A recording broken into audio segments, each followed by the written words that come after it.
심상정 정의당 대표와 함께 정치권 추이 현안 짚어보겠습니다. 대표님 안녕하십니까? 네, 안녕하세요. 네, 이번 주 박근혜 정부 임기 반환점을 지났는데요. 남북관계가 이제 극적인 타계 국면을 맞으면서 후반기 집권 동력이 강해졌다. 이런 분석 나오고 있습니다. 대표님 어떻게 보십니까?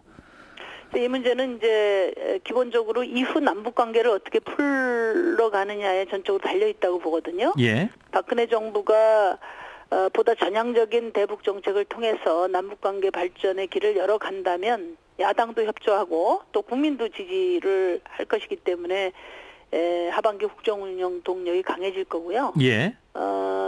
그러나 이제 이번 계기를 놓치고 또다시 대한민국 안보와 평화의 위기가 찾아오는 그런 무능한 모습을 보인다면은 아마 조기 레임덕이 오지 않겠나 그렇게 생각합니다. 예, 앞으로의 어떤 남북 관계를 어떻게 푸느냐 이게 굉장히 중요할 것이라는 말씀인데. 네. 근데 일각에서는 이제 어떤 대통령에 대한 또 콘크리트 지지율이 있다. 그리고 이러한 그 남북 관계 호재 때문에 내년 총선에 벌써부터 이제 여당에게 유리할 것이다. 이런 전망도 나오고 있는데요. 어떻게 보시나요? 네. 리얼미터 조사에 따르면은 대통령 임기 초부터 지금까지 줄곧 박근혜 대통령 국정 수행에 긍정적인 평가를 한 사람이 31.5%라고 하더군요. 예. 그러니까 이제 이게 비선 실세 또 계속된 인사 참사 세월호 메르스 네.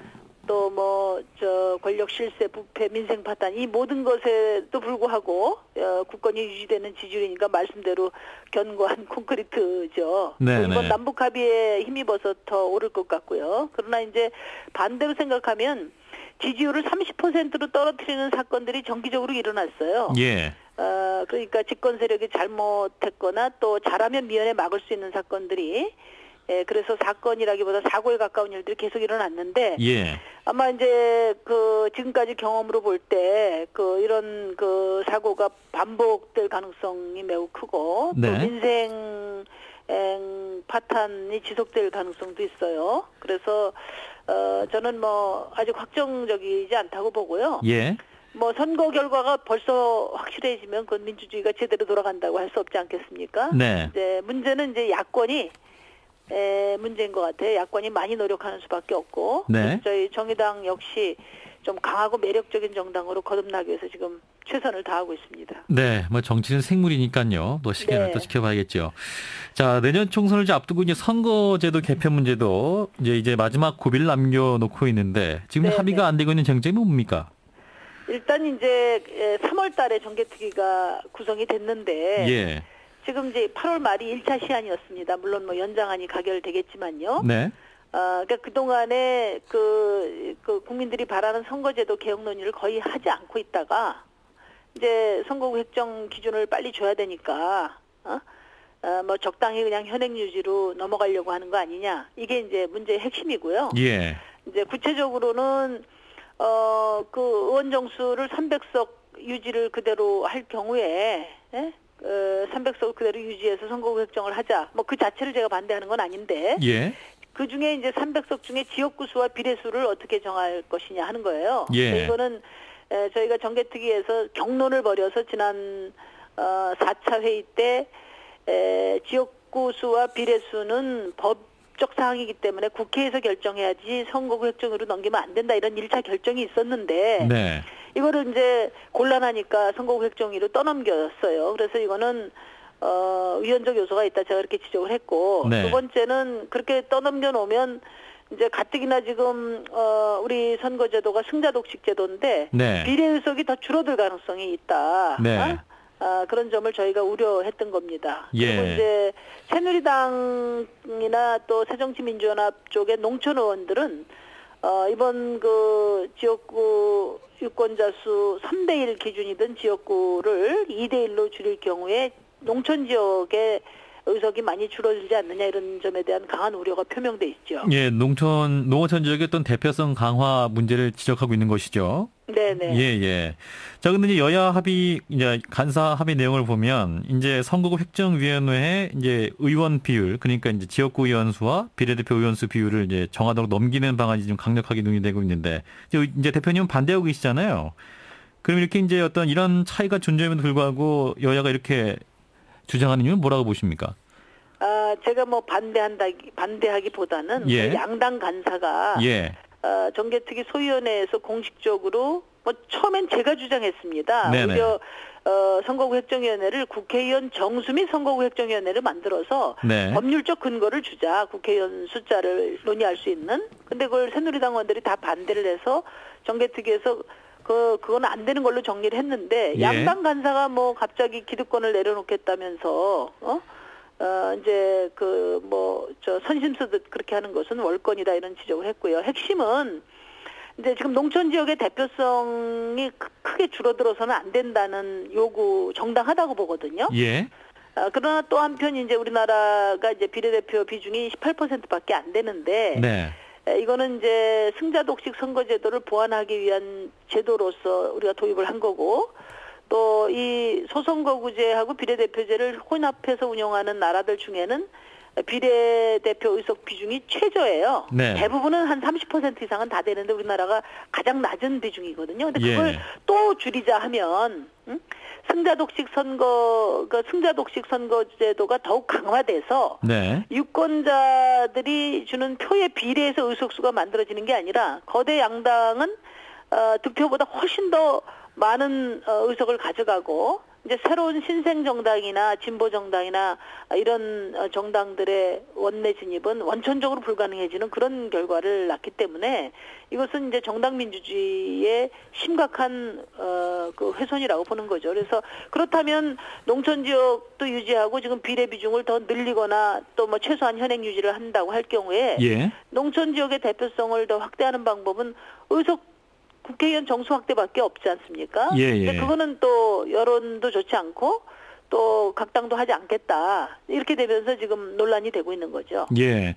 그래서 이제 대표님은 이제 비례대표 의원 수가 줄게 될 수도 있으니까 어떤 독일식 비례대표제 관철을 주장하고 계시죠? 네, 이제 가장 중요한 것은 정당 득표율에 비례하는 의석수를 보장하라는 것이 예. 저의 요구고 또 그것이 공정하고 평등한 선거를 실현하는 방법이라고 보거든요. 예. 그러니까 이제 우리나라는 지역구에서 1등만 되니까 절반에 가까운 사표가 있는데 이 사표를 보완하기 위해서 도입된 게 이제 비례대표제죠. 네. 그러니까 저희 당이 지금 5%에서 7%를 얻고 있는데 그것은 5%, 7%의 정치력을 발휘하라는 거 아니겠습니까? 예. 그러려면은 저희 7%면은 21석입니다. 저희가 대한민국이 300석이니까. 예. 근데 저희가 지금 5석이잖아요. 예. 그러니까 이런 그 불비례성을 보완하는 차원에서 정당 득표율에 비례하는 의석수를 보장하라는 것이 이제 독일식 정당 명부 비례대표제의 핵심입니다. 예, 이제 표의 등가성 문제도 나오면서 이제 계속 독일식이 강조되고 있는데, 근데 이제 새누리당은 반대하고 있지 않습니까? 이제 대안으로 일본식 권역별 비례대표제를 주장하고 있는데, 이렇게 가면 안 되는 이유는 뭡니까? 우선 이제 새누리당에서 이 연동형 말하자면 정당 득표율에 비례한 의석수 보장을 반대하는 이유는 예. 그 동안에 이제 새누리당이 가장 이 승자 독식 선거제도로부터 가장 큰 부당한 특혜를 누렸거든요. 예. 지난 총선 같은 경우에 새누리당 지지율이 43%밖에 안 됐는데 의석은 51%를 가져갔어요. 그러니까 자기 지지율보다 24석을 더 가져가고 진보 정당은 그 작은 정당임에도 18석을 빼앗긴 거거든요. 예. 그러니까 이런 부당한 특권을 계속 유지해 가겠다. 이게 우선 전제돼 있다고 보고. 예. 이제 연동형 같은 경우에는 병립형 같은 경우에는 일본식이죠. 예. 일본식인데요. 이거는 지역구의 불비례성을 보완하는 것은 생각하지 않고 네. 또 그러니까 지지율이 높은 정당부터 이제 순차적으로 배분하다 보니까 승자 독식 제도 개선 효과가 대단히 적은 거죠. 예. 그러면서 이걸 다시 권역별로 나누자고 하니까 취지는 영호남 지역주의를 완화하자 이렇게 이야기를 하지만 가뜩이나 비례성이 약한